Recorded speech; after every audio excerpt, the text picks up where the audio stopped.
আসসালামু আলাইকুম। সবাই কেমন আছেন? আশা করি সবাই অনেক ভালো আছেন। সাকিব ডিজাইনার পক্ষ থেকে সবাইকে স্বাগতম। তো আজকের ভিডিওতে আমরা দেখব ড্রপ শ্যাডো। তো আমরা ফটোশপে আসার পর যাব ফাইল থেকে যাব নিউ থেকে আমরা এখান থেকে একটা পেজ নিলাম। তো পেজ আমাদের মতো আমরা একটা নিয়ে নিলাম। তো নেওয়ার পর আবার যাব ফাইল থেকে এবার যাব প্লেস থেকে আমরা একটা ছবি নেব, যেটাকে আমরা শ্যাডো দেব। তো আমরা একটা এই যে পুতুলের ছবিটাকে নিলাম। তো এই ছবিটাকে আমরা এখন ড্রপ শ্যাডো করব।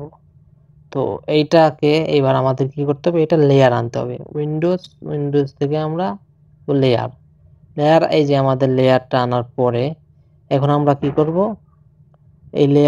এই যে লেয়ার বক্সের যে প্রথম লেয়ারটা আছে, যে এই পুতুলের যে লেয়ারটা আছে, সেটার ফাঁকা জায়গায় আমরা ডাবল ক্লিক করব। যে ফাঁকা অংশটা দেখা যায় সেখানে আমরা ডাবল ক্লিক করলে এরকম একটা বক্স চলে আসবে। তো বক্স চলে আসার পরে সবার নিচেই দেখতে পারবেন যে ড্রপ শ্যাডো লেখার পরে আমরা যে নিচের দুইটা অপশনে আমরা দেব 15 সাইজের উপরে যেটা আছে ওইটাকে আমরা দেব 15। তো 15 দেওয়ার পরে এটাকে আমরা 0 করে দিতে পারি, অথবা যে যেরকম রাখতে পারি।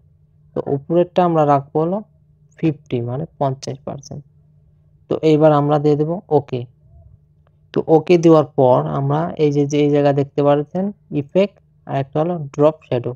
তো ড্রপ শ্যাডোর উপর রাইট বাটন ক্লিক করব, তারপরে দেব ক্রিয়েট লেয়ার, দেন ওকে। তো ওকে দেওয়ার পর আমাদের আরেকটা লেয়ার চলে আসে।